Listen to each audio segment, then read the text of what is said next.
Want to know how to make an AI agent that detects duplicate items in a list? Well, no worries. In this video, I'm going to show you an easy step-by-step guide on how you can do it in just under a minute. So let's get straight to it. Now, creating an agent is super simple. So you can just simply head towards agentgpt.rework.ai. So we have also created similar videos regarding AgentGPT, which is available on our channel, so make sure to watch it. So you should be right under this interface right here. And now, you should be under the home tab where you can deploy agents. So on the name, you can just simply type in anything that you like. And now on the prompt, you can just simply type in this small prompt that I have generated. So you can just simply type in this.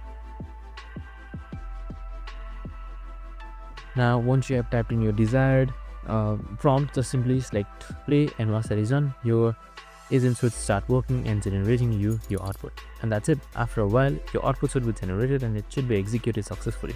I hope this video helped. If it did, make sure to like, subscribe, and tune in with us for more of these videos. See you in the next one.